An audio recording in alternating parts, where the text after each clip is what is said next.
Welcome. My name is Jo Buford. I'm the chair of the board of the International Society for Urban Health, and I'm delighted to welcome you to this pre-conference workshop on community-based solutions in urban settings, co-sponsored with Eminence Associates for Social Development of Bangladesh.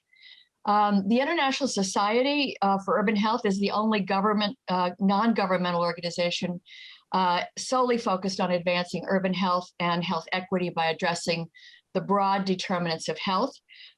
Through its annual global conference, which will be held next week, July 6th to 8th, and its program activities, ISUH serves as a platform for interdisciplinary academic researchers and educators, practitioners and policymakers from multiple sectors in government and the private sector, NGOs and businesses to learn from each other and advance action that improves urban health. We emphasize interdisciplinary collaboration across scholars, and as I mentioned, intersectoral collaboration for implementation. One of the ways ISUH offers its global platform for these key interactions is through its working groups on areas of special interest to its members.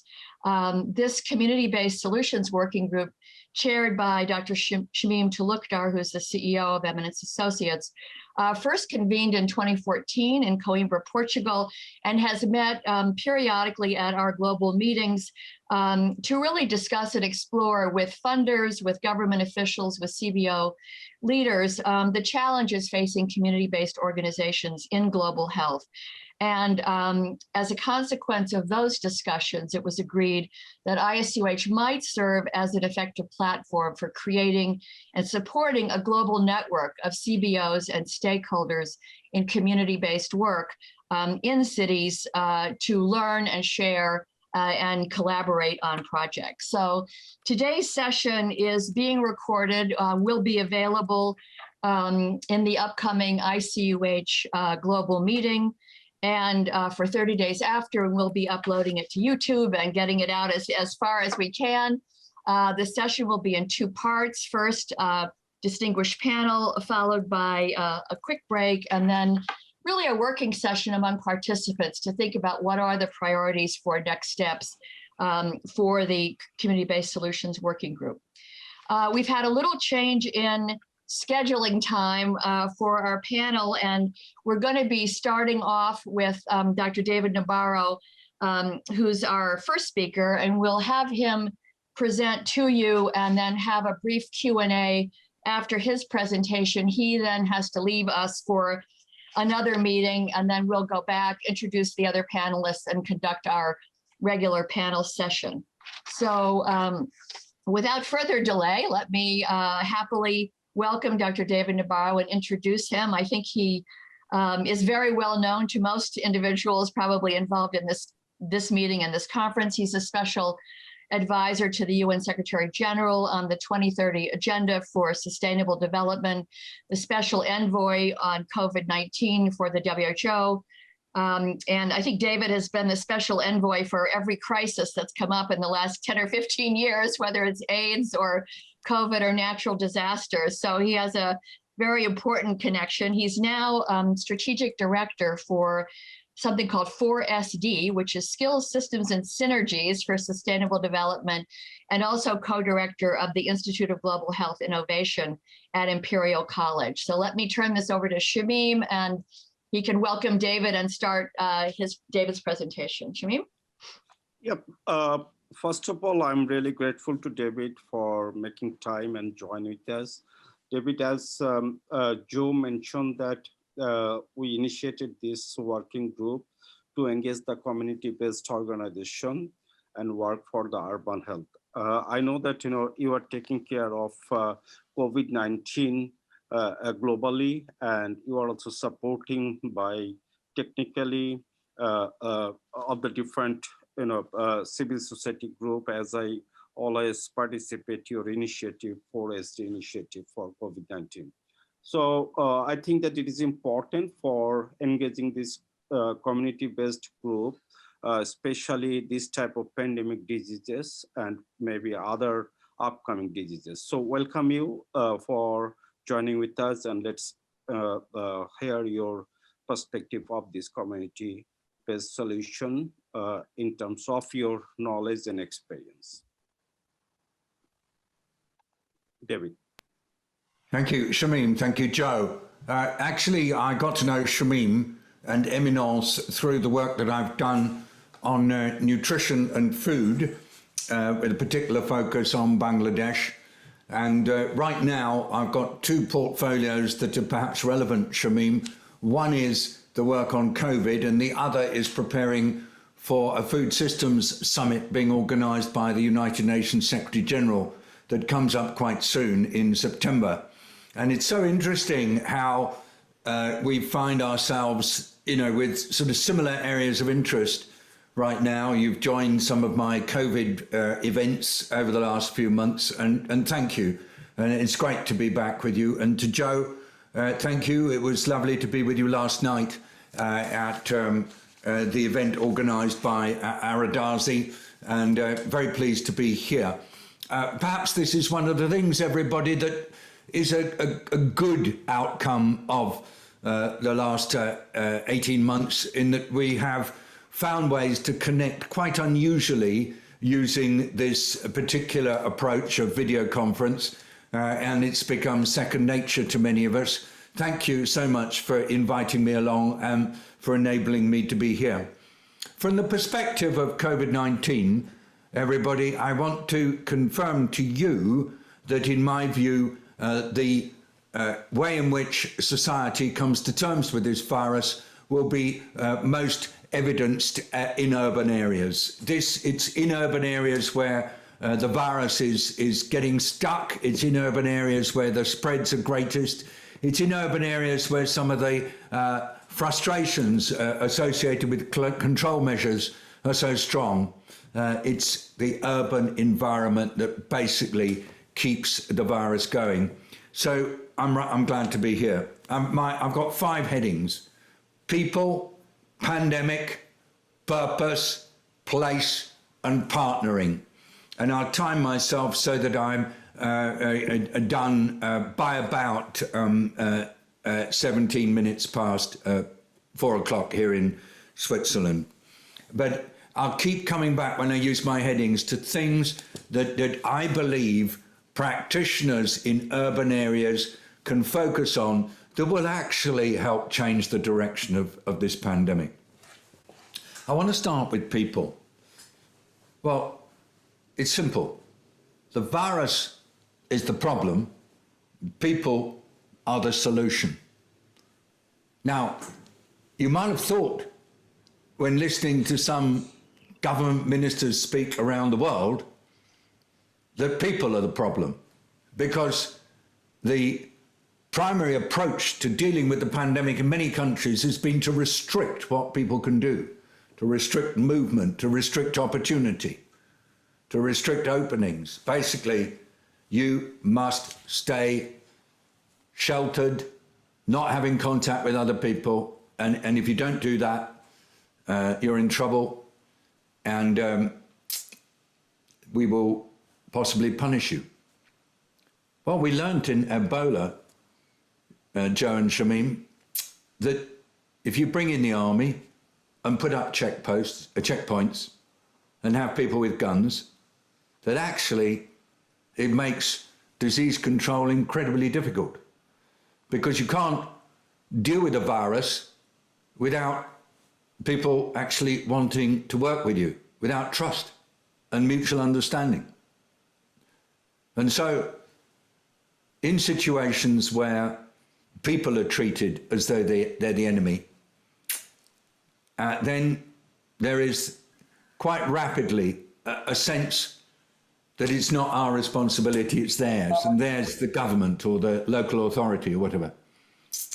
And then, if there's a sense that they, the government, are not doing it right, then there is a sense of anger and frustration. And then people take to the streets with or without their sticks and guns, and we get trouble. I think to everybody, I just want to say, people are the solution. They're our primary asset in dealing with the challenges of COVID, particularly the people who are most at risk. And so I want to just state from the beginning, shift away from language of punishment, control, restraint, restriction, or even that terrible word lockdown, which is a word that comes from dealing with prison unrest, and move to partnership. And I'll come back to that later. Second heading, pandemic. Let's be clear. What matters is not numbers of cases over time. We can spend hours looking at graphs of positive cases, graphs of numbers of people in intensive care, graphs of deaths linked to COVID, graphs of long COVID incidents. But they don't actually tell us very much. They're aggregations. And the reason is, this is not an airborne virus. It's not flu. This is droplet-borne in the majority of circumstances. And that means that when you get spikes of disease or even surges of the outbreak, they tend to be in areas of narrow diameter, very, very tight geographic focus. Of course, if people then start traveling by bus or by motorbike or by train or even by plane, then they can take the virus to other places and seed more of these spikes. But actually what tends to happen is that most of the transmission is in household units or in factories or in places where people are really stuck close together, like dormitories or ships' crew areas or prisons. That's where the big transmission happens. Of course, it happens in slums. Where people are close together, the transmission happens.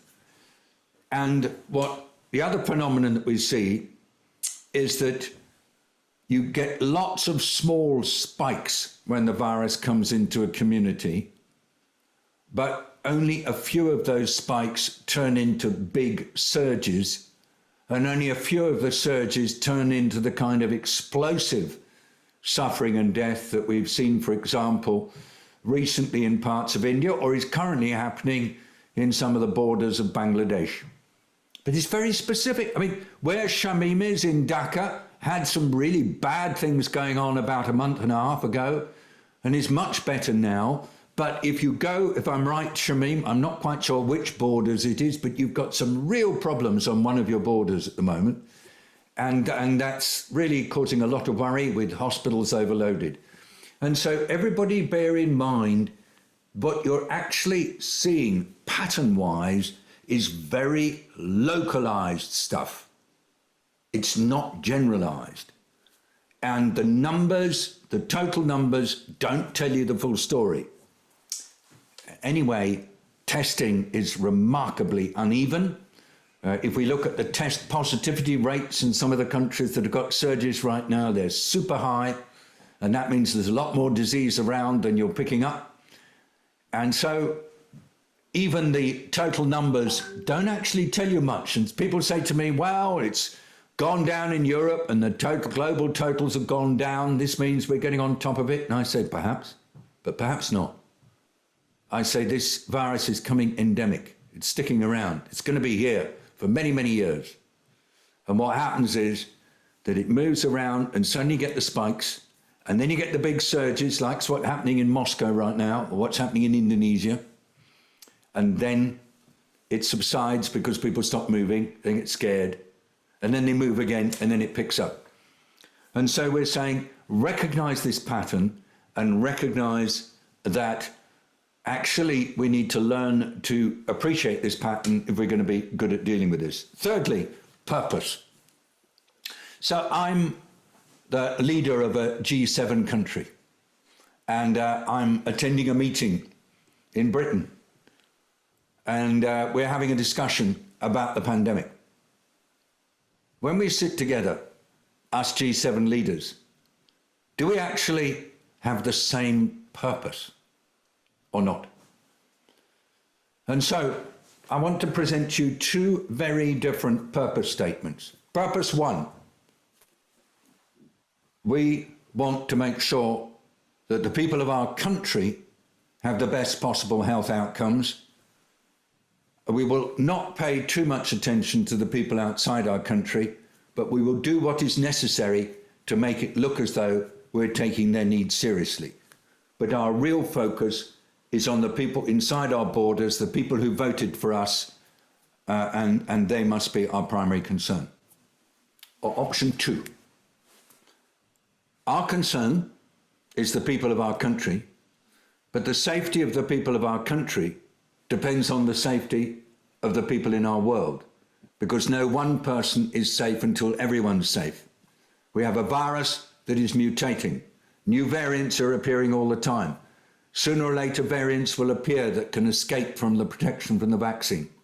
So we must look at this as a global issue, and we must use our resources as the resources for the world. Okay, so the G7 leaders who talked in terms of country first were all the G7 leaders. They did not, in their recent meeting, say, we're going to take responsibility for this as a world issue. They said, we're going to start with our countries. Oh, and we'll give away a bit of vaccine, but not now. In about 9 months' time, we'll give away 1 billion doses. But in the meantime, we're going to be stockpiling 3rd doses, 4th doses for our population because we want to vaccinate everybody. We're going down to our adolescents and our children now. Alternative position. Paul Kagame, Rwanda, Macky Sall of Senegal, presidents of Kenya, South Africa. We have to view this as a world problem. Because actually, if you look at our countries, the poor countries, diabetics, people with cardiovascular disease, older people, they've got a death sentence hanging over them. Our hospitals are overrun. We've got no oxygen. Our health workers are getting sick and dying. Where's the vaccine? Sorry, for now we've got to concentrate on our own populations. That's what we've been elected to do. And so the battle goes on. So what's the purpose, everybody? The purpose is to make sure that the lives of as many people as possible in our world are kept intact and that they're protected. It's not got to be just individual countries looking after themselves. But we're miles away from sorting out purpose. And until we can get collective attention to purpose from world leaders, it gets very difficult inside countries to work out an equitable approach. There's all sorts of battling and juggling and tussling going on with people trying to push to the front of queues for vaccines or for oxygen or for other treatments. And we need to try to re-inject the notion that public health is about equity. It's not about advantage. So purpose, equity, nothing else. 4th, place. This needs really well-organized, community-based, honeycomb, high-coverage services that pick up people who are sick, that support them during their sickness. Yes, they have to isolate, but they're isolated in a way that looks after them, that doesn't make them lose income, doesn't make them lose status, doesn't make them be stigmatized, doesn't let them be beaten up by the guards. We need isolation that is people-friendly. At the moment, in some of the richest countries, to isolate, you are paid 1/4 of what you would receive if you were in employment. With sick pay in UK, £95 in many places. Usual take-home earnings, even in a high-throughput meat processing factory, processing for Tesco or Marks and Spencer's. A gang of labourers are brought in by a labour agent and they get 400 a week take-home cash. Why on earth should they isolate for 1/4 of that amount? Why should they, if they're asked to do contact tracing, shop somebody who is going to be asked to isolate and they're going to lose their income? So everybody has a basic code of silence. So they don't follow up. They don't answer the phone from the contact tracers. They don't tell the truth. So place matters, public health matters, and we've got to make it possible for people to isolate. And they're going to have to go on being able to do this, because just because populations are starting to get vaccinated, it doesn't mean that we leave the basic procedures alone.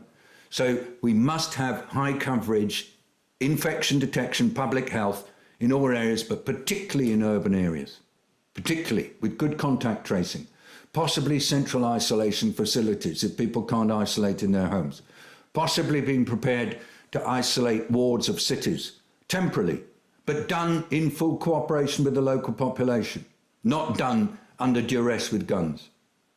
So all this place really matters, and that's where your work is central, and why I hope you can get in the international society next week a recognition that the battle about COVID will be won in the cities. It'll be won at the community level, not in the hospitals.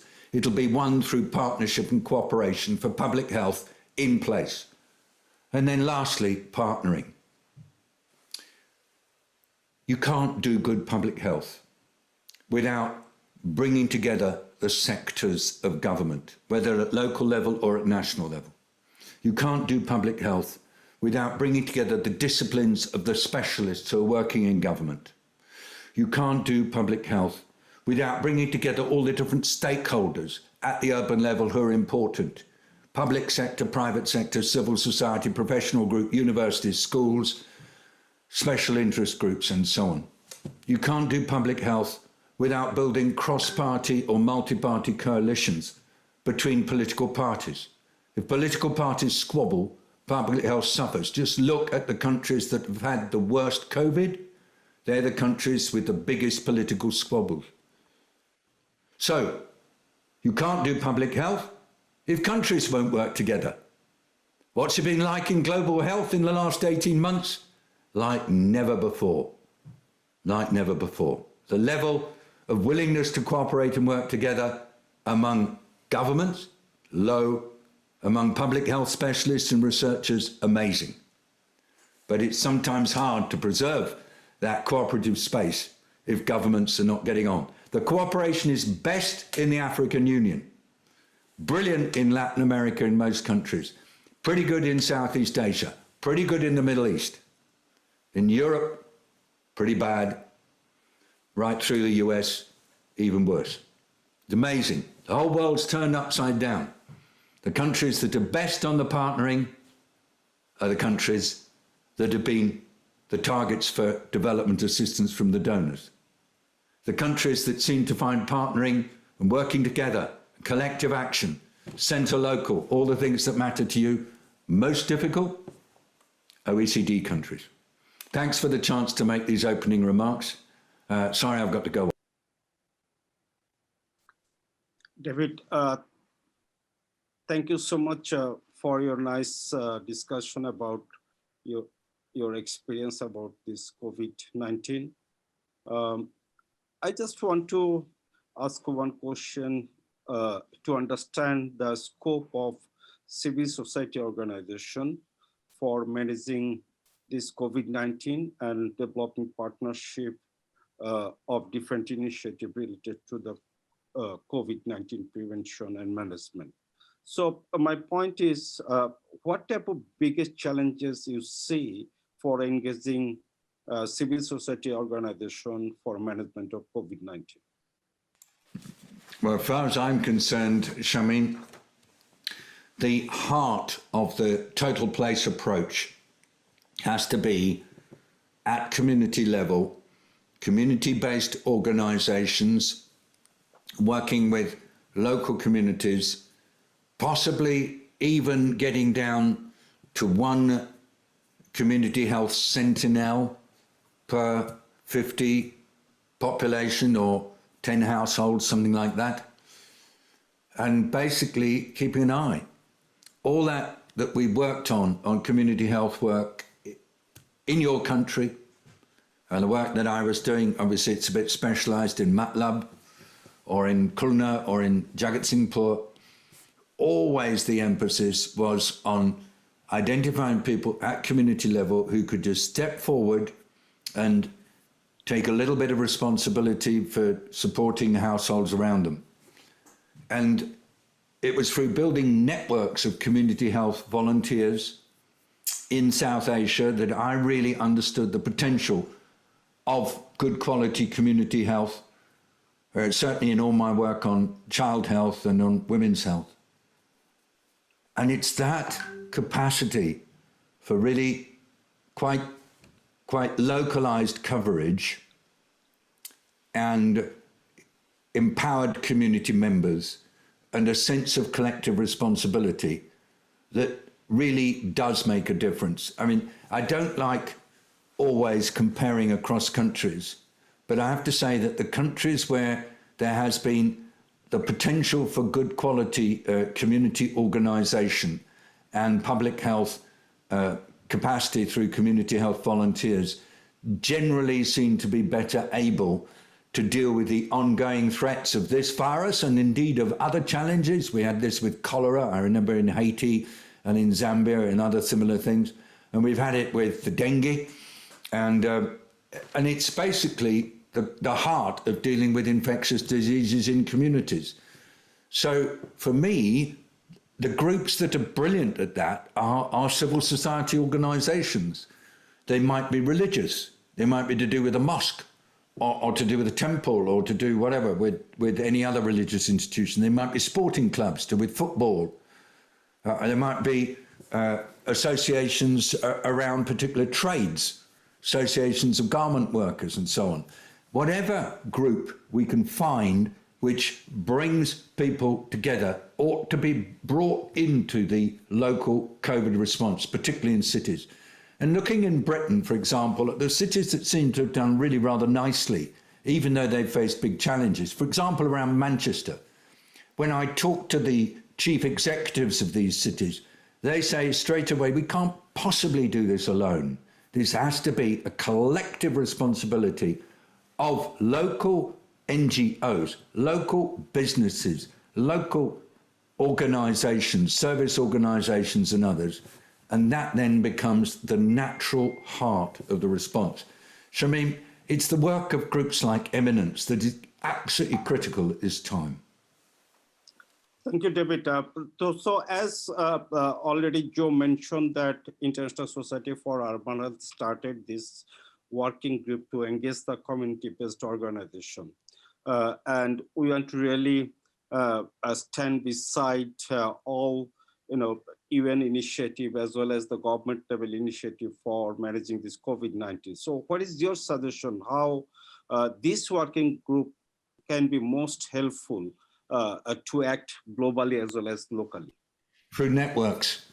All this involves networks. It doesn't involve any kind of command and control. It involves creating networks. The International Society on Urban Health is one of the most important nodes of brilliant networks there is. The only thing I would do is, one, do everything I can to make sure that when we're talking about health, we talk about health in the most rounded way possible. So we involve non-health actors in urban health. People like me should be in the minority. Secondly, really making certain that we don't get into that little trap of focusing so much on the community that we forget that in an infectious disease response, you need to have the capacity from the centre to be able to quickly come and reinforce community action if things get really intense. But you also need to have the capacity to move people from a community where things are quiet to a place where things are intense elsewhere. Oh dear. So that if you have a problem, for example, in Khulna, and you have limited capacity there, but you've got spare capacity in Cox's Bazar, you can move people over. So for me, having really good networks of community actors is key, but also building a culture, which is not an easy one, of the role of the centre being to basically support the community and also to help them out and to assist when things have to move around. And on diseases also, Shamim, you know I believe this, you need a strong centre for things like the guidance. There needs to be clarity on What is the distance that people ought to be apart from each other? What is the face mask ruling? Is it on or off, and when or where? What is the ruling about meeting indoors? You know, you have to have some guidance on that. And that's why we need a collective of people working on public health at WHO internationally. And then in Bangladesh, you need your own organizations that have the capacity, I mean, using ICDDR and others to do some of the tests, or I can't remember whether you've got your own centers for disease control.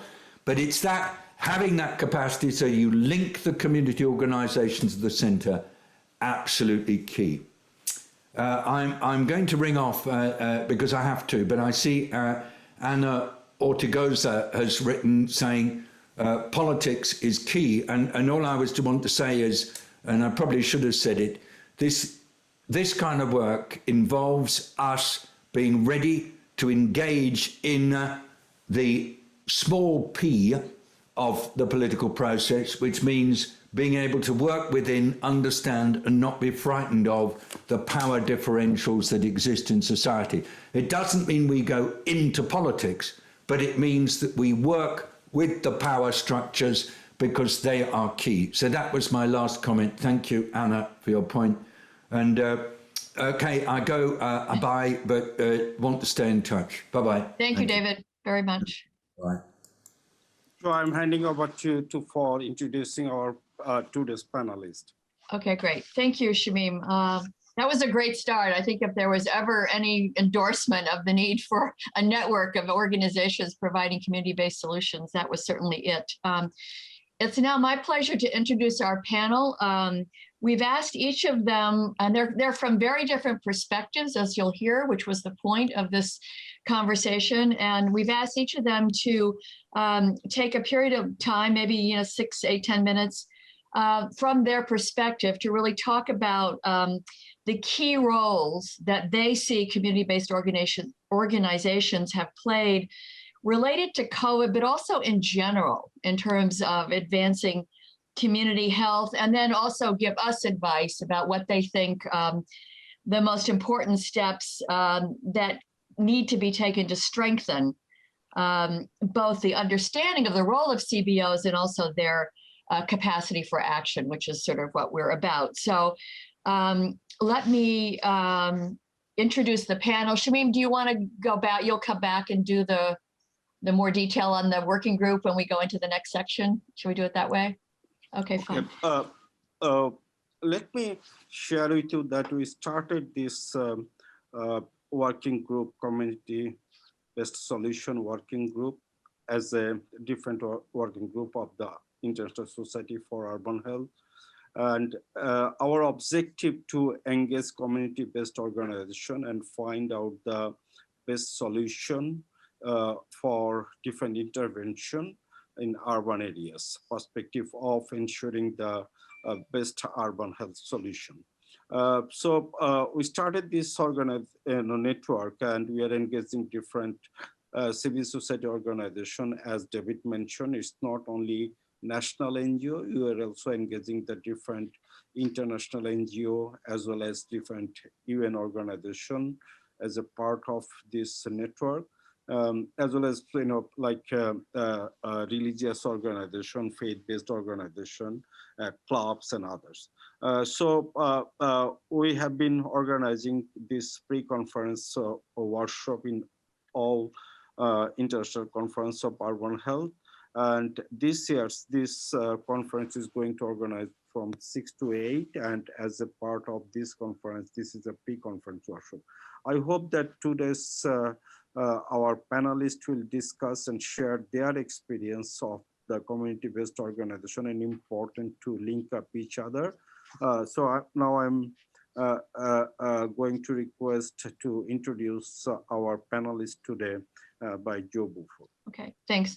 So our first speaker will be Dr. Manuel Cavallo, who's an epidemiologist and medical doctor and executive director of the International Center for Migration, Health, and Development since the year 2001. It's a Swiss-based organization for research and training to really focus on the broad global issue and needs of migrants and refugees. He was one of the founding members of WHO's program on AIDS and has been represented WHO in many countries, especially in Central and Eastern Europe, on crisis management and issues of migration and refugees with a broad global experience.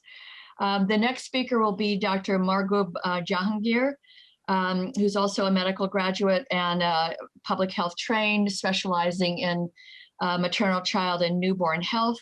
Over a 22-year career in public health. He's currently the health advisor to Save the Children International in Bangladesh, and also has specially worked on strengthening district health and key health service delivery systems in that country.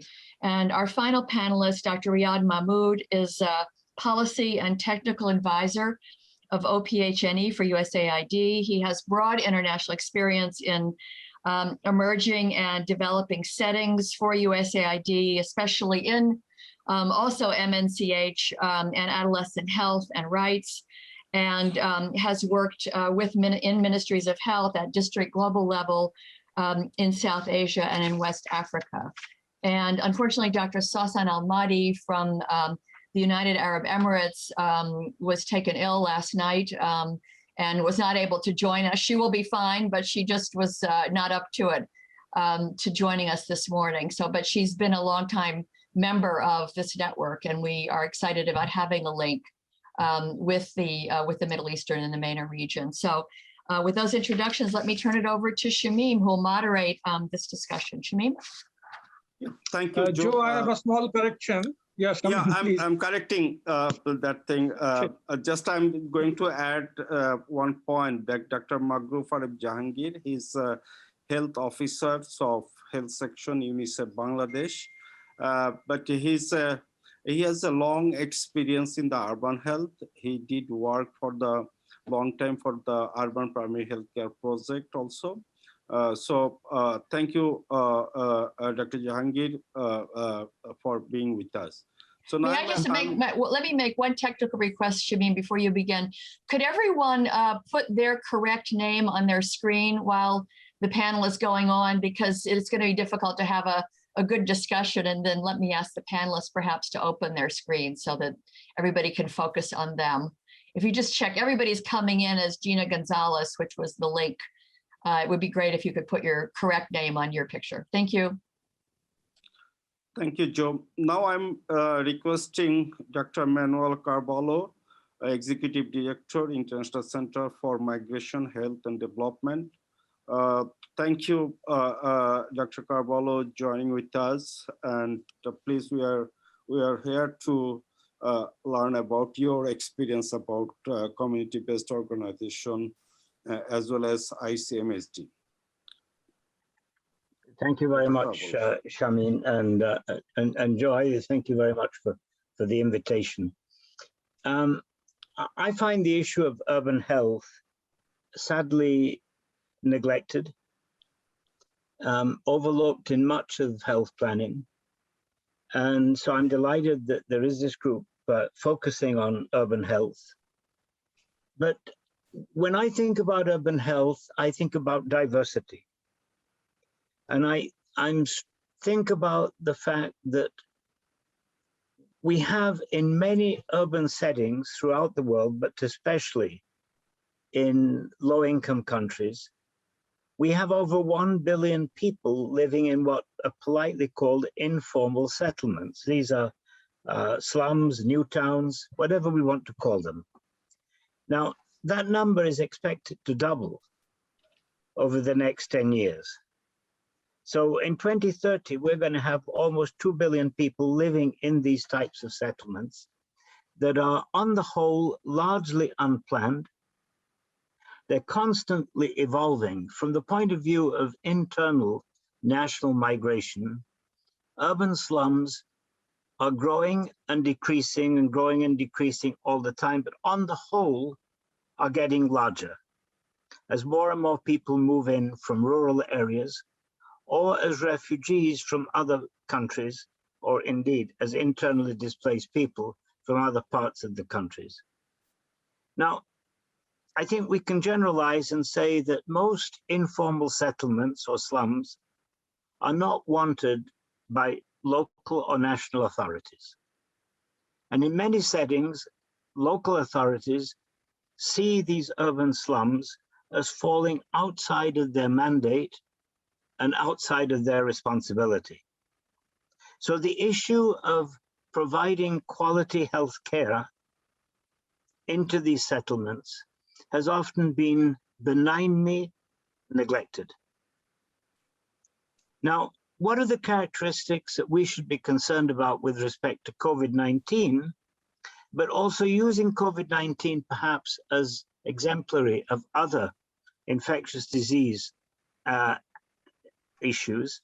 What are the characteristics that we are going to have to fight? The first is that all of these slums, all of these informal settlements, no matter where you go, are massively overcrowded. Not only that, but people live in what we might call makeshift, poorly constructed dwellings. And then the World Bank tells us that about 650 million people in these settlements are surviving, I'm not going to say living on, surviving on less than $2 a day. Another 884 or more million people still do not have access to safe drinking water, and most of these 884 million people are in urban slums. Now, one of the things that struck me very much when we were thinking about COVID-19 or responding to the COVID-19 crisis is that 3 billion people are still unable to access the possibility of washing their hands safely at home. Now,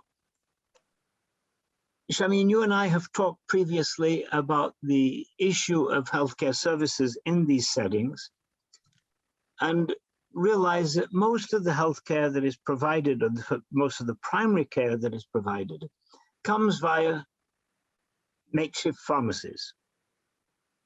Not real pharmacies, but local community-based pharmacies, where we do not really know what the qualifications of the pharmacists are, nor do we know much about the type of goods that they provide, the type of diagnosis that they provide.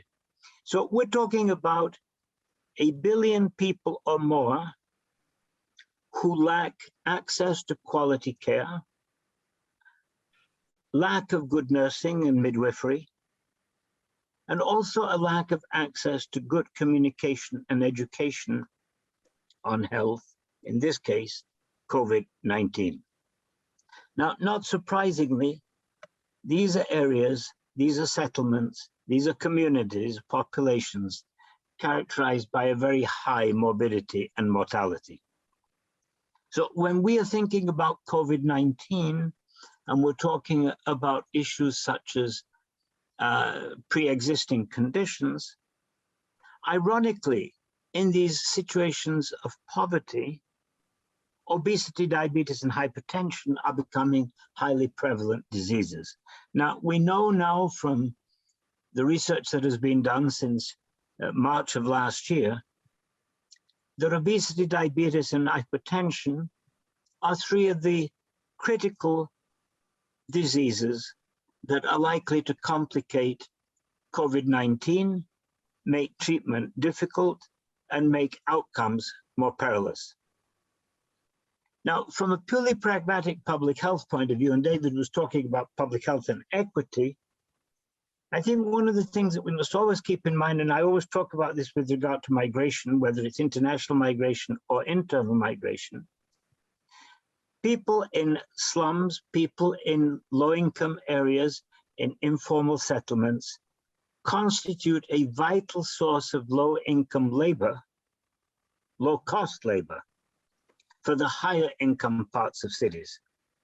So one of the things that I would disagree with David on is that people have become the vectors of this disease. They have become the vectors of many other diseases, and we should never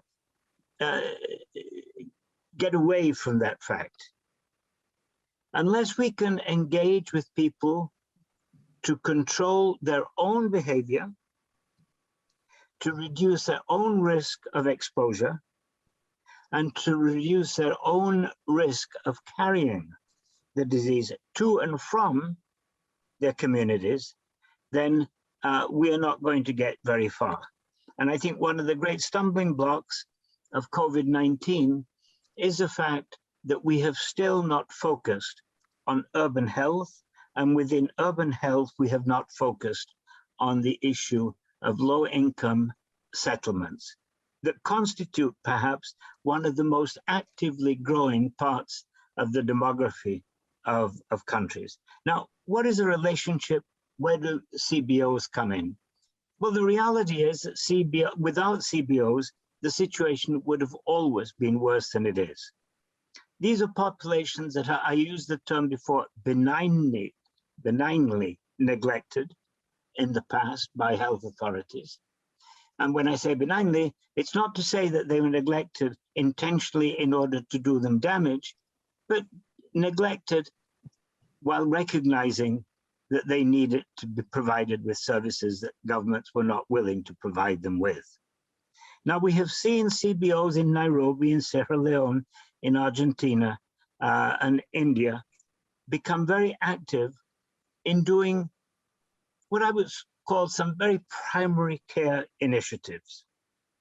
In Nairobi, for example, trying to improve access to clean water and improving the use of what clean water is available. In Sierra Leone, we've seen CBOs engage with communities in getting them to monitor and report, to become, in a sense, surveillance agents of new cases of COVID-19.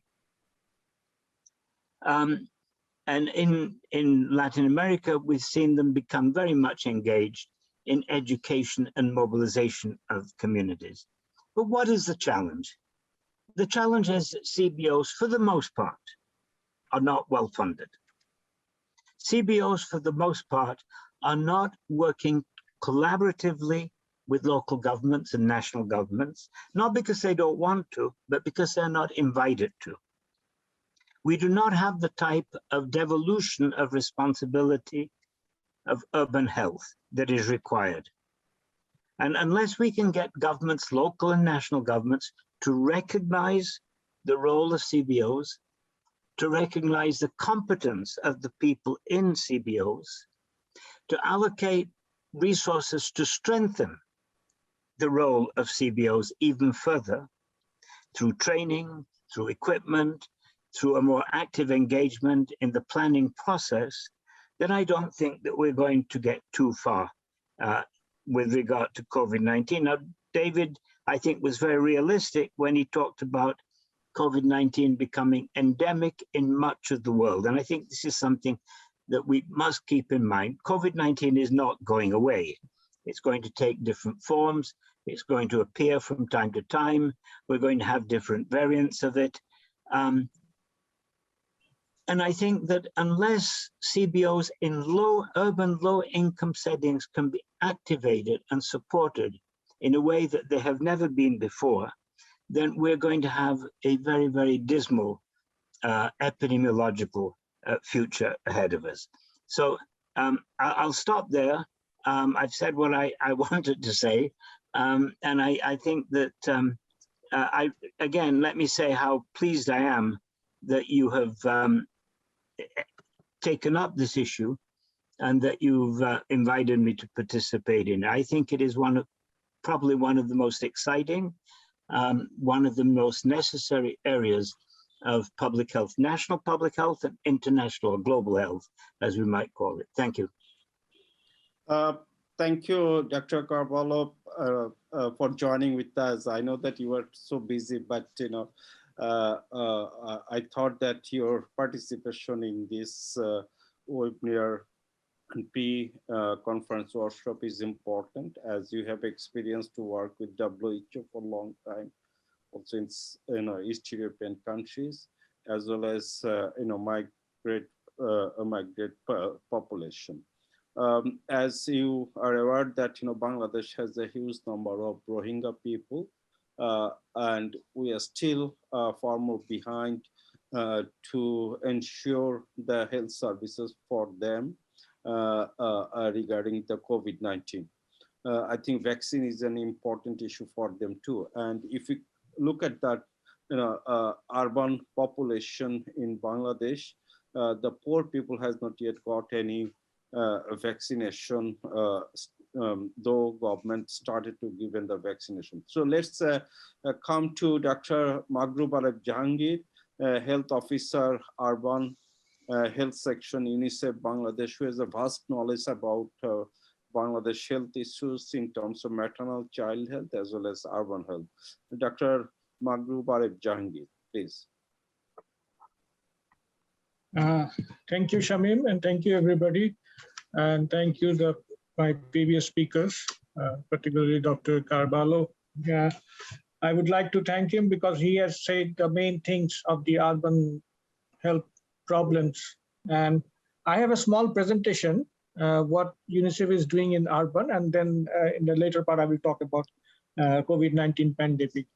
Can I share my screen? Yeah, you should be able to. Let me know. Yeah, I should.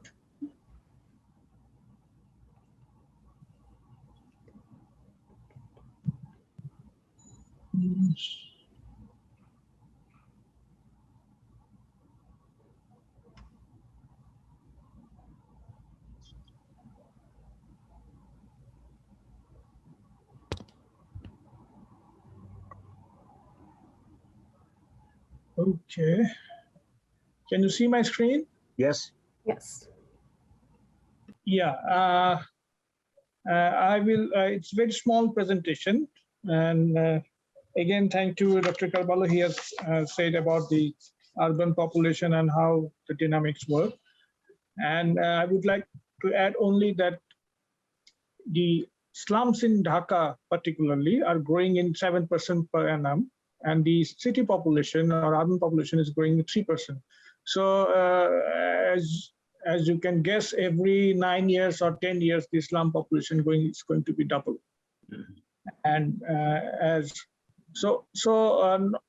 will tell you the key challenges in urban and particularly in context of Bangladesh. So in our urban health, it has similarity with other developing countries also. The urban health outcomes are significant. Inequity persists in the health and nutrition status of the, as we know that the poorer people have less rosy outcomes of the health indicators. At the same time, primary healthcare service in Bangladesh, it is delivered mostly by NGO, which are hired by the ministry, funded by Asian Development Bank. And there are other organizations like Smiling Sun and few other NGOs, big NGOs. Basically, these are all donor dependent. So there's an issue of sustainability. Then comes the urban health governance. There are coordination gap between the two because there's a dichotomy of health service in Bangladesh. Like the primary healthcare in the urban area is part of or the jurisdiction of the LGI, that means city corporation and municipalities. On the other hand, the total health is under the Ministry of Health. So in the city area, Ministry of Health, other than the outdoors of big hospitals, there is no service provision. Of course, there are a few GOD, they call it, government outdoor dispensaries, but where they are very few in number. Then comes the problem of health information system. There is a robust real-time health information system under the Ministry of Health, but it lacks the data from urban facilities. Like some NGOs are providing information to the DHIS too. However, mostly are not doing it. And there are major private actors. And these are the basically most, as some information says, some research says that they provide more than 90% primary healthcare of the city population. So these information do not come to the National Health Portal. And then comes the financing. There is no separate budget allocation for this urban primary healthcare. So the out-of-pocket expenditure is very high. I think it is more than $75, 75% of the total expenditure of individual. So it's a very huge number. Yeah. And there is a health-related regulation. There are significant gap in regulatory framework. Some are very old or outdated. And the licensing issues, renewal issues, these are not very much followed upon. And then comes the policy framework. There is a very urgent need for urban health policy. And very recently, Ministry of Health has approved National Health Strategy 2020. And a government circular has been issued on role delineation of Ministry of Health and MORD&C. That means Ministry of Local Government, Rural Development, and Cooperatives for ensuring primary healthcare and nutrition services in the urban areas of Bangladesh. However, these two initiatives are very new, yet to see the practical implication. And I can give you some numbers to understand the scenario. You see in the city corporation slums, women living in the slum are less likely to have received antenatal care during their pregnancy. That is only 36%. At the same time, non-slum people or mothers are getting 61% ANCs or antenatal care. And immunization is another issue, though Bangladesh is doing quite well in immunization in national level. It is more than about 84%. However, in the urban area, the average we see it is about 79%. And in some city, which is almost 65%, it is quite less than the national average. Again, skilled birth attendant during the childbirth. So the urban average is about 64%. In non-slum, it is 74%, and in slum, it is 56%. Again, stunting and underweight, we also see in the slum population, it's quite high. And in the non-slum, it is also not acceptable, but lower than the slum people. And here I have listed some projects and activities which is currently going on from UNICEF with different partners and receiving funds from different sources and donors. Like one project we would like to mention is strengthening urban health system for primary health care of for the most deprived women and children. This is a SIDA funded project, and under this we are developing an innovative model for primary healthcare development. I will talk a little bit more on this. And there are other projects and initiatives for urban health. I can share this presentation later. I don't want to go to details now.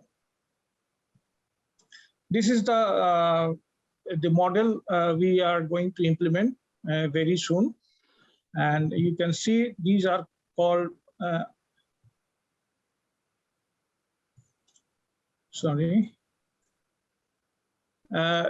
it will be a primary healthcare center or urban clinic, which will cater needs of 25 to 30,000 households. That means about 90,000 to 100,000 population. And they can get services walking to the center and also online. These centers will basically provide primary health care, and they will be attached with referral care. And referral will be both ways. So it will provide preventive care, general practitioner services, and limited referral care. There will be also a point of care diagnostics. I have another slide that will go a little bit more. It will be run in 2 shifts, and there will be 2 doctors, 1 nurse, paramedics, medical technologist, security guard, and IRs. This slide tells a little bit more. The beneficiaries will have free access for essential service package for all urban population below the poverty line and above the poverty line. It will be for everybody. And the proposed service will be ESP based, and there will be consultation services, point of care diagnostics, certain medicines will be available over there. These services will be free for beneficiaries. And the financing will be through the project for now, and later it will be, government has sponsored, government will sponsor it in later. And the management of referral service, there will be provision for consultation service with specialists, with the panel consultants in different specialty. And there will be also healthcare providers like general practitioners, and they will give physical checkup and online consultation also. So, and there are other details also, it's here. And as I mentioned, it will be free access to ESP for about 100,000 population. Opening hours will be 8:30 p.m. to 9:30 p.m. It will run in 2 shifts, and there will be in-panel GP. In every shift, there will be 1 male and 1 female doctor and other staffs to assist them. So this is the primary healthcare design we are going to field in the particularly in 4 city corporation in Dhaka. There are 2 city corporations in Dhaka North, Dhaka South, and Gazipur and Narayanganj. Now we come to the COVID pandemic responses. UNICEF is responding to this pandemic from the very beginning. And as you know, there is a Bangladesh Preparedness and Response Plan of the government. UNICEF was part and parcel of this plan. And there are 6 pillars in this plan. Number 1 is risk communication and community engagement. UNICEF was very much part of it. And they supported in multifarious way through also from the social networking and the website, traditional media, and volunteers, boosting of Facebook posts, engaging private sector according to the country's response plan. And there is another big pillar is IPC, or infection prevention control. UNICEF have provided online training and also physical training, face-to-face training, developed manual for providing services during this COVID pandemic. And there was another pillar, surveillance and lab pillar. UNICEF has contributed with medical equipment and PPE for it, almost $15 million from UNICEF fund. And UNICEF is also providing procurement service for World Bank and ADB to bringing these medical instruments and PPE and other necessary things as desired by the government. So, and we have developed a surveillance system for DHIS2 from the very beginning of the pandemic. And as you see the regular numbers which we see in the media, this comes from that dashboard, which was developed in March 2020. And UNICEF is also supporting research, particularly the IEDCR, Institute of Epidemiology, Disease Control and Research. Currently, 3 researchers are going on. So like this, we are contributing in to manage the pandemic of responses of this COVID-19. I will stop here, and I will respond to question if you ask any. Thank you, Dr. Margu Jahangir, for your nice presentation and give us a overview about initiative taken by the UNICEF for urban health as well as the response towards the COVID-19. I'm also grateful to you as you join with us within this very short notice and sharing your experience with us. Now I'm going to request Dr. Ryan Mahmoud, Policy and Technical Advisor, USAID Bangladesh, who is also responsible for urban health. And USAID has a big stake for urban health through this Surjer Hashi project as well as other initiative. now we are going to hear from Dr. Ryan Mahmoud. Ryan, right. Thank you, Dr. Shamim. So let me share some slides quickly. Okay.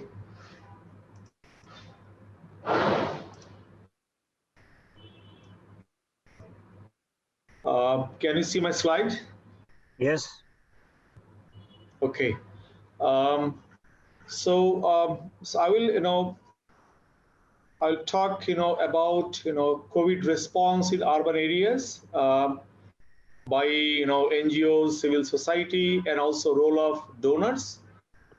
And also in the second part, I'll talk about, overall urban health programming in Bangladesh, and what's the role CSO has been playing, and what's the role of various development partners.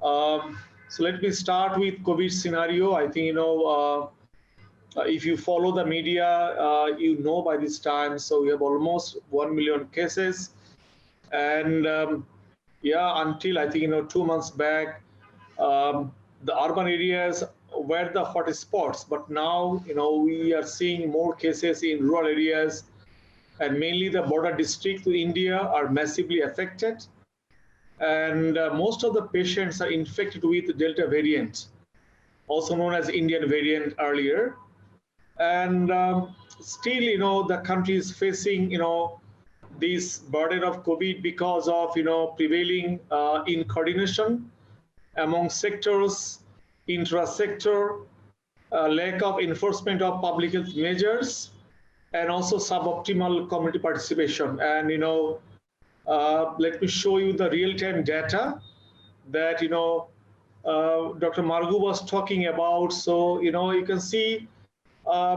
this is real-time data that shows. I want to bring attention here to see the infection rate is now, as of today, is 25%. That's the highest. Last year we have seen up to 23% plus, but now it's 25%, and we believe this is due to this Delta variant. And this dashboard has lot of information that will help governments, all the partners to plan COVID response. And also there is another, and thanks to Unicef, for providing that technical support for this dashboard. And also we have another dashboard, a real-time dashboard that has been supported by our USAID partners, MTAPs. So that is about various, COVID commodities nationally, and also you can see facility-wise, status of various commodities across the country. So this is quickly about the COVID situation. And now the other scenario. So if you see this map on the left side, you can see almost all of the districts are affected, and this red color means these districts have more than 10% infection rates. Some of the districts have more than 50%, especially the border district with India. And as I was saying, so there was a shift in this pandemic in the last 2 months. Initially, the major burden were in the major cities like Dhaka, Chittagong, and other division cities. But now, if you see this, the right side table, you can see the bed occupancy, either general bed or ICU bed. These are mostly in the, the border division, like Rajshahi border with, India, Rangpur with India in the northern part. So they have, high bed occupancy up to 82% as of 27th of June. Say it, general bed or say it ICU bed. So, but at the same time, the bed occupancy in the Dhaka city, Dhaka metro, you can see, is gone up to 50%, 46% for ICU. But, if you see the Rangpur division, border with India, more rural, you can see, almost, 92% ISU beds are occupied. So that's the transition, instead of mega cities, now the rural districts, border districts are being affected mostly by COVID pandemic. And so in terms of, overall role of CSO and the donor community, so there was an urban community support team started last year, and there was a huge role by CSO. So BRAC was the implementing partner, and there are 2 UN partners, FAO and UNFPA, and in terms of funding, it was by USAID and World Bank. So you can see, there was an urban, COVID response through CSO, and funded by various donors. And then, through USAID funding, through our partner BRAC and WFP, we also distributed food in the affected slums in Dhaka city. And UNICEF and our partner MTAPS, with the funding from Sweden USAID, as Margu just mentioned, so there are efforts on awareness raising in the urban areas and also capacity building. So in addition to the big cities like Dhaka, through USAID funding, we also started a rural community support team program, and that covers 10 secondary cities as well, in addition to the rural areas. And in the rural areas, there are interventions like testing kiosks, vaccination support, registration support by BDRC, by BRAC, that was funded by various donors. And so one thing about this urban community support team is initially it was only in Dhaka city. Margu already mentioned there are 2 city corporations within Dhaka, Dhaka North and Dhaka South. But now it has been expanded to 38 districts, and that also include 8 mega cities and 30 secondary cities. So BRAC will be implementing this, and they will also work with 41 NGOs across the country, and it will be funded by various donors, Canada, Sweden, Switzerland, and USAID will be one of the donors. We are discussing with BRAC for our funding as well. So it will be implemented by BRAC and 41 NGOs, but funded by various donors. And engagement of city mayors and councillors is important, but this is not same in all the cities. And in the urban areas, in terms of package of intervention, the common interventions are home-based treatment, contact tracing, telemedicine, awareness building. And overall, if you see about overall COVID funding, in addition to government-owned funds, so there are loan money from World Bank and ADB, as Margu mentioned. So there's working with World Bank with some procurement, and then for my own organization, USAID, so we are the first partner to respond to COVID last March, and we are supporting in all the areas and working with Ministry of Health very closely, along with other partners, including UNICEF and others. So we are helping government in developing national guidelines, providing capacity building in infection prevention and control, case management, government laboratory strengthening. We did some larger scale studies, like one of the biggest studies was community transmission study. Now we are doing post-COVID complication follow-up, saliva study, and so on. We also did a lot of risk communication work with government and partner like UNICEF. I already talked about community support team. We have been supporting vaccine support to government, and globally, USAID is the largest donor for COVAX. We have donated 2 billion, and we will donate another 2 billion very soon.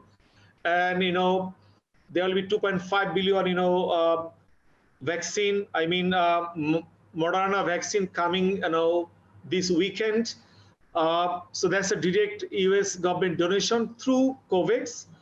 And we also support supply chain, as I have shown in previous slide. US government donated 100 ventilators, equipments, and PPEs. So these are, as a whole, support from various donor and CSO in urban areas to respond to the COVID to date. And now come to the point of, core urban health programming, and I will talk about briefly, what is going on and what's the role of donors, various donors, and CSOs. I don't want to go through this slide because Dr. Margu nicely, talked about the challenges in urban areas. I'll just highlight, 3 points here. Now almost 40%, people live in cities, and it will be more than 55% in 2050. And there is no health protection scheme for the urban poor, unfortunately. There are 2 schemes in Ministry of Health, but 2 are in rural, not in urban. And then there are 49%, like 2/3 service by private, but when we divide, segregate, we can see 49% health service are provided by informal providers. And in rural areas in Bangladesh, there is a unique structure of community group. But in urban, there is no such community group. That's the major gap. And the third gap is like the health determinants, poor wash, overcrowding in urban slums. That really, responsible for poor health condition among the poor urbanites. And so these are some of the major programs, mainly primary healthcare programs by various donors and partners and CSOs. So the first one is urban primary healthcare, and this is going on for the last 20 years, funded by ADB, 70% funded by ADB, 30% by government. But after 2023, ADB might close the shop, and we are not sure what will happen to those NGO-based service delivery, as Margu mentioned. And again, it doesn't cover the whole Bangladesh. It covers only 12 city corporation and 13 secondary cities. And then our very own, USAID funded spines and clinics. These are operated under a centrally managed social enterprise. And we have 114 clinics in 59 districts. But now we are making a big change. We are helping them to be self-sustained through this central social enterprise, so that, after a couple of years, they can run on their own. They should not need any funding from USAID. And there are some other NGO clinics across the Bangladesh, as Margu mentioned, funded by FCD or other donor. And Ministry of Health, they have around 25 urban dispensaries. They provide mainly primary health care. And that's a peanut in terms of the huge urban population.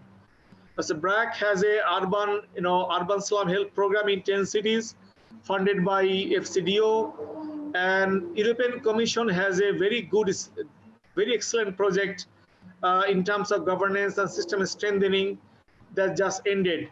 And as Margu just mentioned, so Unicef started a urban health projects with funding from Sweden and from USAID. We have just started, a local health system strengthening project, and it has got a big urban health component, as well as we have health financing piece as well. And for urban health, what we'll do, we'll try to implement, the government urban health strategy action plan, costed it. We learn from UNICEF. And also we try to make a urban primary healthcare sustainable model based on existing model. And we work closely with both ministry. We'll work with local government ministry as well as we work with Ministry of Health. And then World Bank is coming up with the big 300 million loan money to implement urban health in 3 city corporations.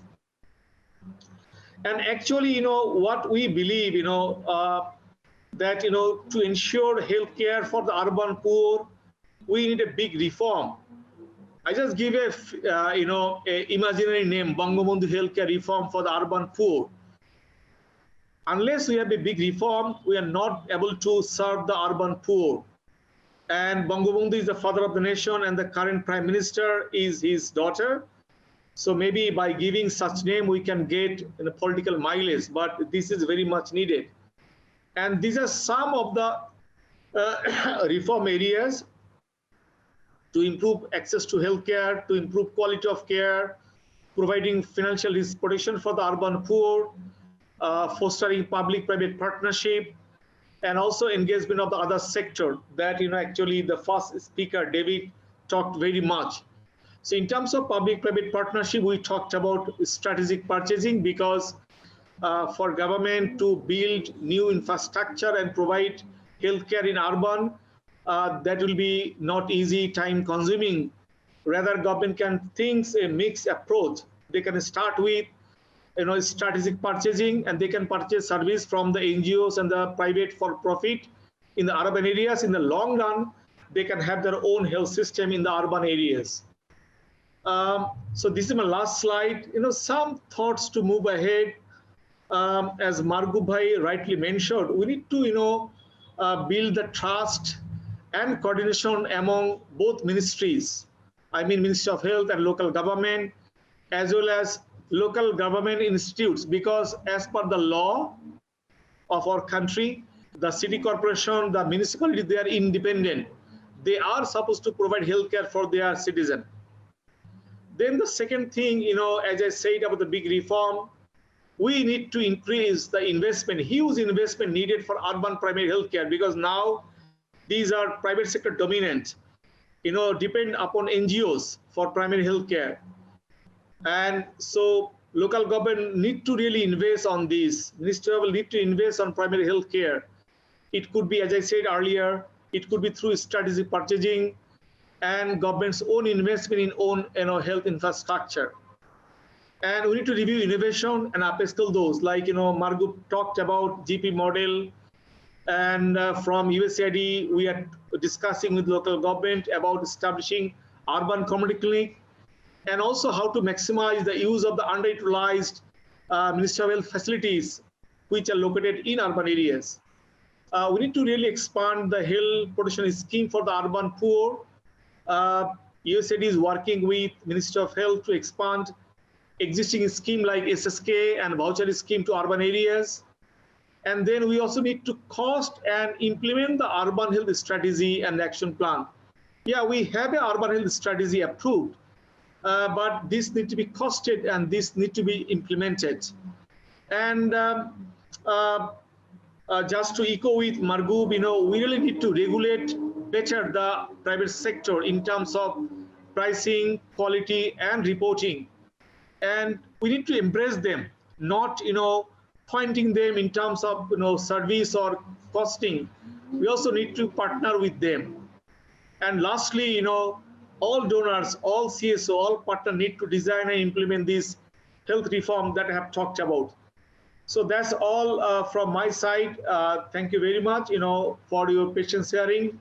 So over to you, Dr. Shamim. Thank you so much, Riyad Bhai, for your nice presentation. I think that the participants have already learned about the urban health initiative in Bangladesh. Now I'd like to go to Dr. Carvalho to ask one or two questions. Dr. Carvalho, as you have lots of experience to work in the East European countries, and now you are based in Europe, and you are working for migrant population. So what is your suggestion to engage different stakeholders from European countries, and as well as from people those are working for migrant people for this working group? Well, I think like everywhere else, the attitude to migrants in Europe has on the whole been a negative one. So the first task is to identify stakeholders who are truly interested in migrants and migrant health, and providing them with a set of options of how they can engage. Now, I think the answer is probably going to come from public-private partnerships. And I think the private sector is perhaps more conscious, more aware, more recognizing of the role played by migrants in industry, in business, and so on. I remember many years ago when the government of Geneva had asked me to do a study of access to healthcare and use of healthcare services by migrants, illegal migrants, refugees, and asylum seekers. And I had to interview the head of the office in Geneva who deals with migrants. And he was sitting there with the head of the police, and he said to me, you know, our task is to find all irregular migrants and throw them out. And then he paused and he looked at me and he looked at the police chief and he said, fortunately, we are very incompetent. Because if we in fact were able to find them and throw them out, the economy of Geneva would collapse overnight. I think this is now true of the economy of most countries, of most urban populations. There is a community of migrants and people living in low-income areas in cities who are providing the backbone of much of the industry and the economy. So when you ask me, what do we do to enhance the involvement of stakeholders? First of all, find the stakeholders, provide the stakeholders with a set of options that they can choose from, engage them in understanding the role that urban communities, low-income urban communities, play in the economy, in health. I think we need to engage stakeholders in understanding the link between health and productivity. I think there is a fundamental lack of sensitivity to work days lost, to productivity lost, when people in low-income communities are ill and out of work and are not being supported through social security systems. I think the other challenge that we have is to recognize the capacity of people in low-income communities, in migrant communities, in refugee communities. There are people who are highly trained, highly skilled, willing to work on health, and in this case, COVID-19 prevention and treatment, whose role is not being recognized, whose potential contribution is not being recognized. And since we are in an era of COVID-19, I think it's important for us all to understand that what we're seeing now in terms of long-term COVID-19 is becoming a major problem, in which people are incapacitated, in which people are unable to work, are unable to contribute to family life, are becoming incapacitated in the same way that other people with disabilities are incapable. So we need to reach out to them. We need to support them. So I think we need to engage different sectors. It's not, and David brought this up, it cannot be the health sector alone. Indeed, it may not be the health sector at all. It may be the social welfare sector. It may be the business community. Or it may be NGOs of different backgrounds that are going to make the difference with regard to urban health and COVID-19, always keeping in mind that COVID-19 is going to become endemic. It's going to be followed by new pandemics, because we're entering in an era of high mobility, and what previously might have been epidemic outbreaks restricted to particular countries or communities, today very quickly spread. And the WHO international health regulations have not proved particularly effective in preventing that. And so we're going to see future epidemics, pandemics, and we need to get ready for those, keeping in mind the diversity of urban communities, the strengths of different parts of urban communities, the public-private partnership options that exist out there, and invest in these community-based stakeholder groups. We cannot expect them to play a bigger role unless we invest in them. And it will not be simply a question of providing funding. It will be a question of providing training, monitoring, evaluating what their productivity is like, responding to problems that they encounter, and engaging them wherever possible in the urban health planning process. And I think Dr. Riyad mentioned and Dr. Mahmoud mentioned the fact that there is no urban health initiative in many countries. It's not that people don't recognize urban communities. It's not that people don't recognize urbanization. It's not that people don't recognize the need for public health. What they don't recognize is a peculiarity, the uniqueness of urban health, and then the diversity of urban health.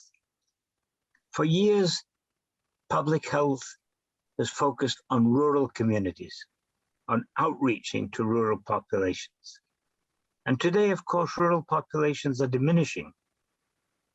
And indeed, they may have received more assistance in many respects than the urban poor have received. So we are left, or we are being left, with a situation of a massive, growing population whose demographic, social, psychological parameters we do not fully understand. So the challenge is engagement, engagement at every level, and bringing them in, as I say, into that planning process, but also into the healthcare distribution process.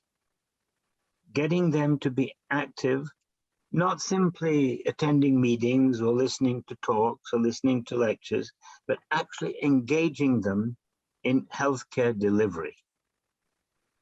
So anyway, those are my thoughts, Shamim. It's a very complex challenge that you are raising. And I think I'm so impressed by the fact that Javid Buford is now taking this issue forward, because it's been neglected for so long. And in a world in which 70% of the population will soon be urbanized, we don't talk about urban health and its complexities. So thank you very much, Shamim. Thank you, Dr. Carvalho. Now I'd like to ask Dr. Jahangir. Dr. Jahangir, as UNICEF has taken lots of initiative for COVID management, and UNICEF also supporting government for purchasing different important instrument, as well as PPE, as well as other initiative too. So my point is, in terms of equity perspective, do you think that whatever UNICEF has done for COVID-19, in terms of equity perspective, urban poor are getting the support which UNICEF has taken, given the support? What is your understanding? Thank you, Shamim. Definitely, whatever UNICEF has done is not enough. there is a lot of room for development. And as you know, UNICEF particularly first works with the government, then it comes with the partner NGOs or CBO. So for the RCC, like risk communication and community engagement, we have worked with different partners, but we have focused from health section primarily on the health infrastructure and the making them capable to treat the COVID patient. That's why we invested more in medical instrument, the oxygen.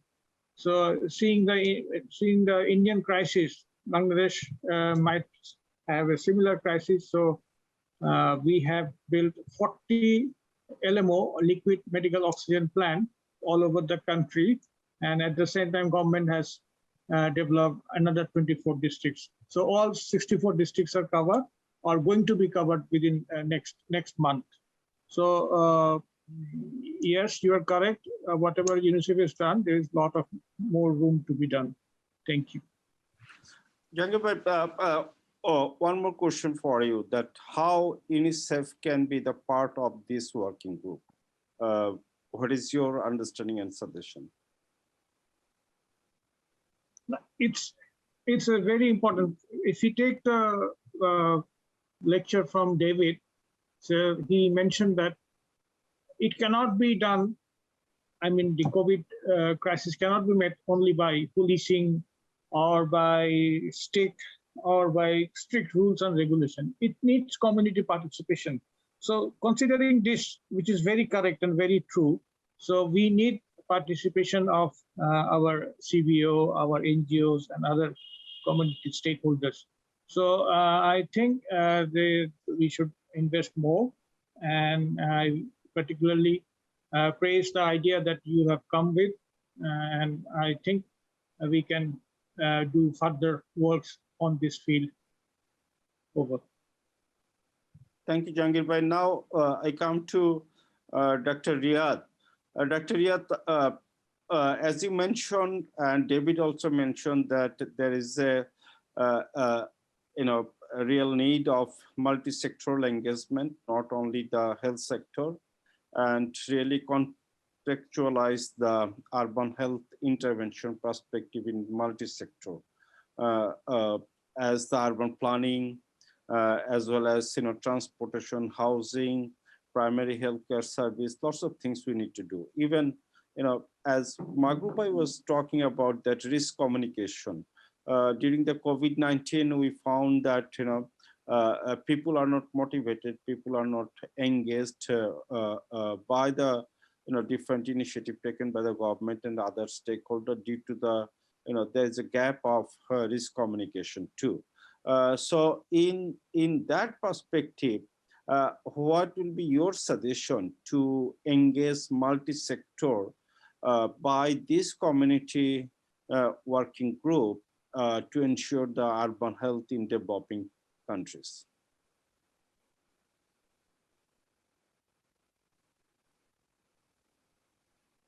Yeah, bhai.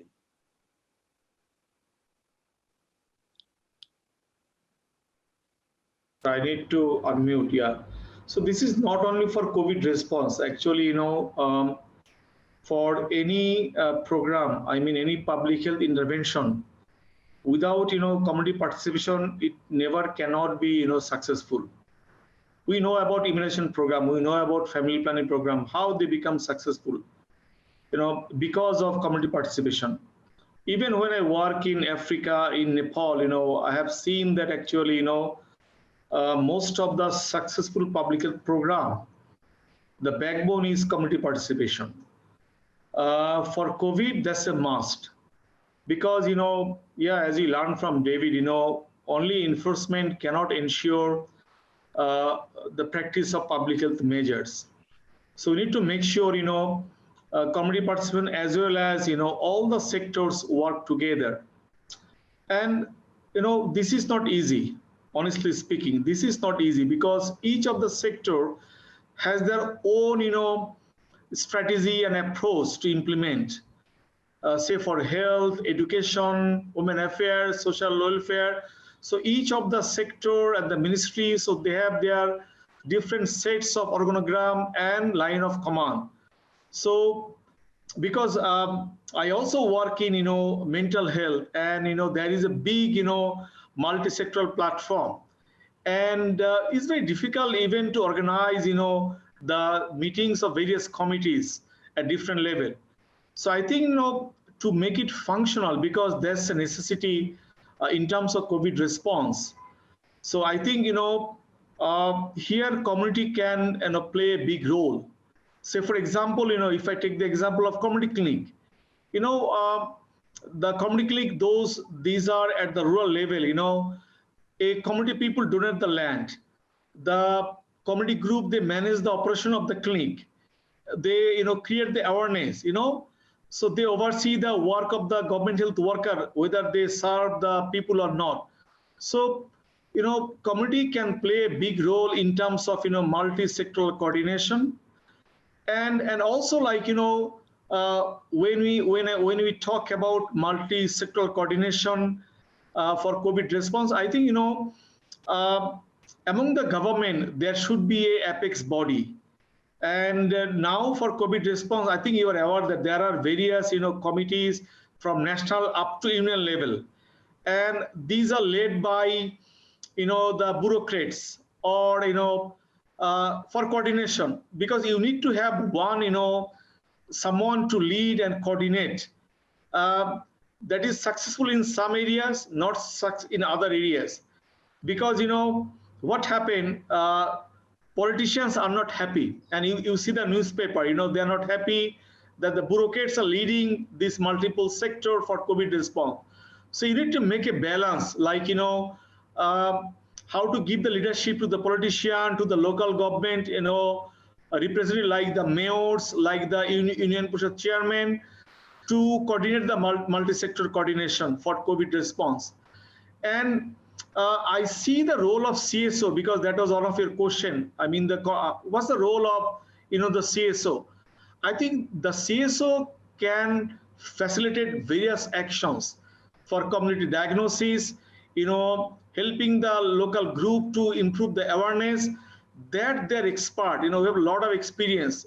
Again, citing the example of immunization program, the BRAG, the CARE, they played a vital role in early 90s, to improve the awareness. So I think, so CSO should continue to play that role, because they have acceptance in the community, and most often they come from the same community. So that's the way it should be. And the other thing is for urban, actually, I have, cited that in my presentation. In urban, you don't have, the similar group in rural. There is no community group like, under community clinic in urban. So I don't know, we need to work with local government. We need to work with the city mayors, the councillor, that how to make similar community group, taking lesson from rural areas, and for forming those group, make those group functional again, CSO can play a big role. So that would be my response in short. Over to you, Dr. Shamim.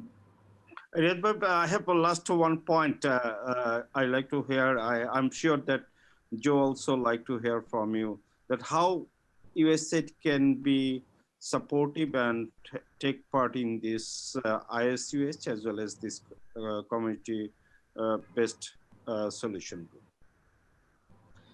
So Dr. Shami, you know that, as a donor, yeah, we are both technical, we are also funding agency, but we work through various implementing partner. So for urban health programs, so we have like, at least 3 or 4 partner.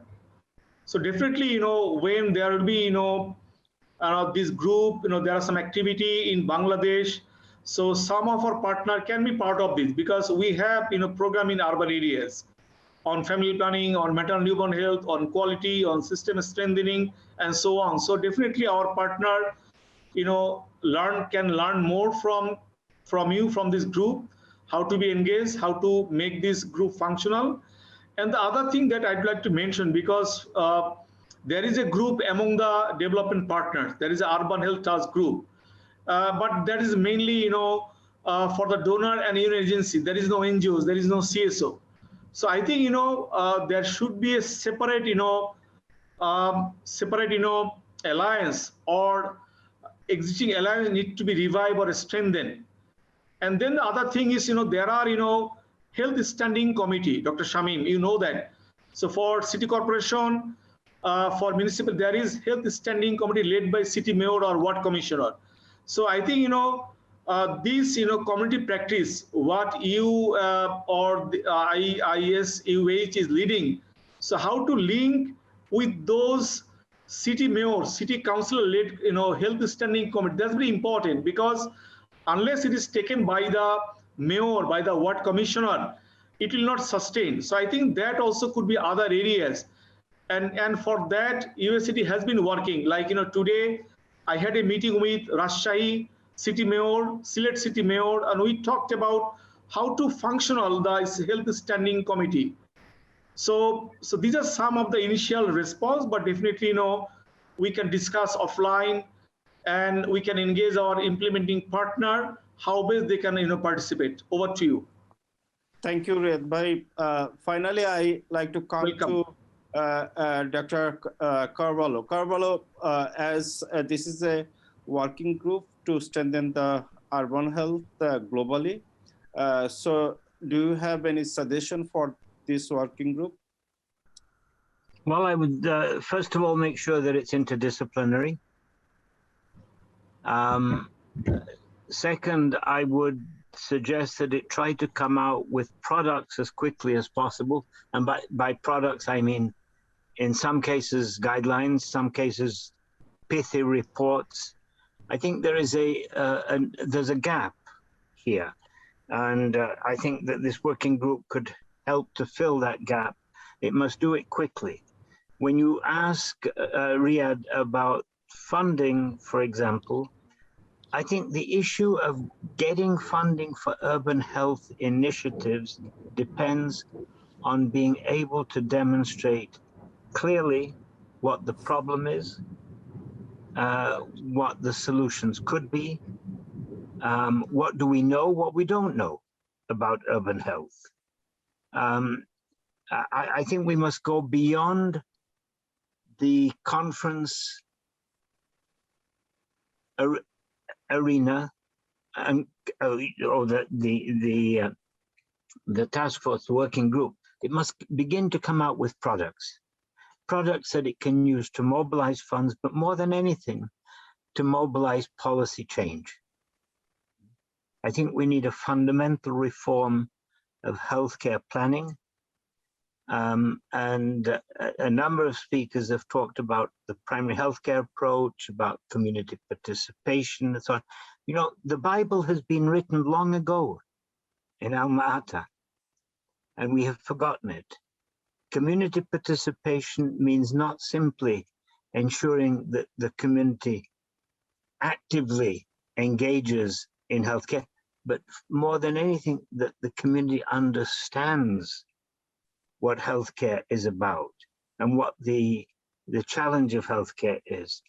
And I think that your working group on urban health probably could revisit the Alma-Ata principles of primary healthcare, community participation, which is basically a devolution of responsibilities and mandates and engaging everybody in a more equal way. That may sound like a vague answer to your question, Shamim, but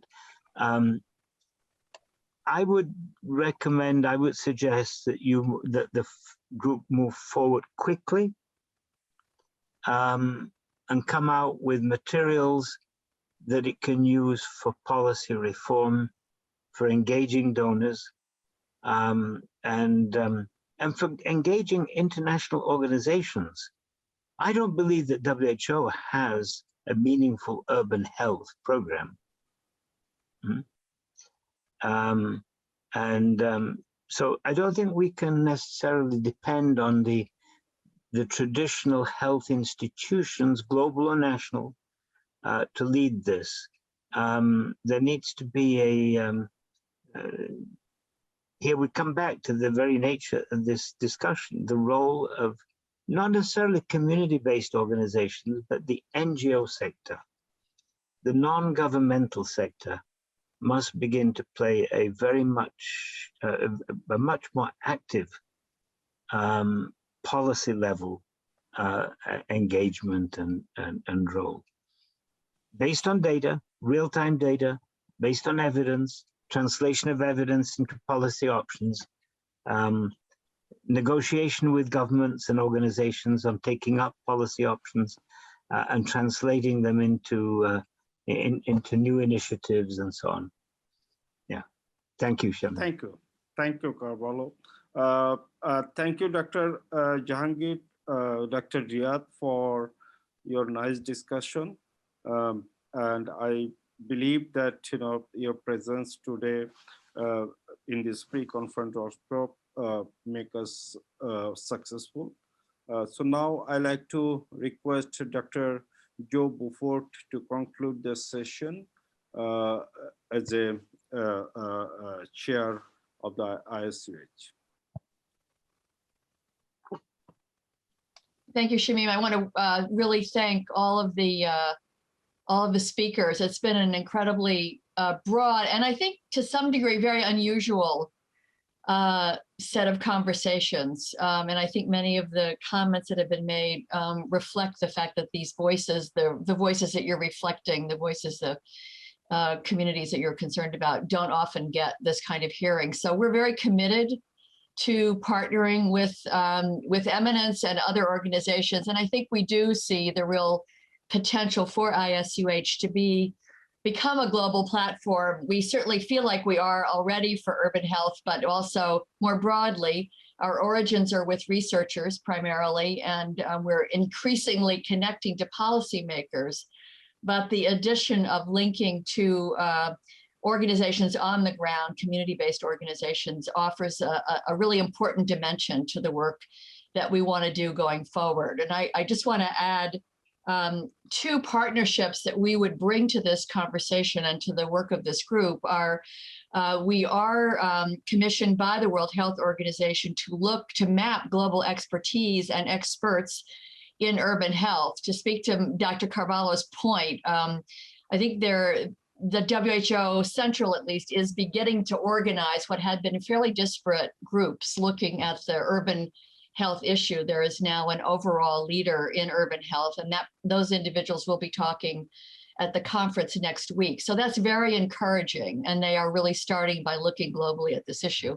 Similarly, we've developed a good relationship with UN Habitat, which of course, in a sense, sort of owns the SDG 11, which is the urban SDG. And I appreciated your point at the end about revisiting, in a sense, the Alma-Ata. It is very inspirational. I think it's gotten narrowed dramatically in the implementation stages to really looking only at healthcare and much less at the determinants of health. And it very nicely integrates determinants of health with healthcare, which is something that ISUH is committed to doing. And so I appreciate the other comments from colleagues, advice to us about how to proceed is very, very welcome. So again, I want to just thank everyone for their involvement. Anyone who's logged in and that we know who you are,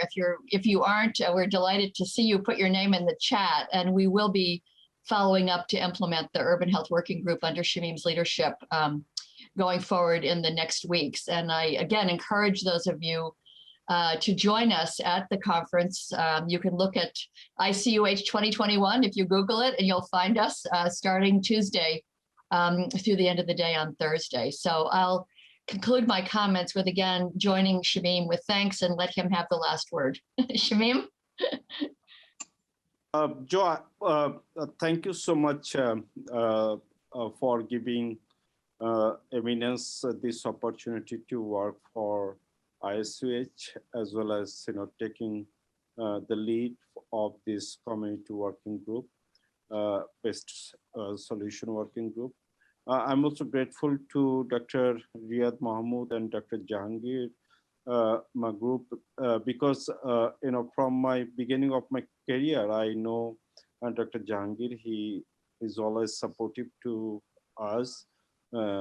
So I believe that we can take forward this working group agenda, as well as Dr. Carvalho also join with us, and I hope that he will also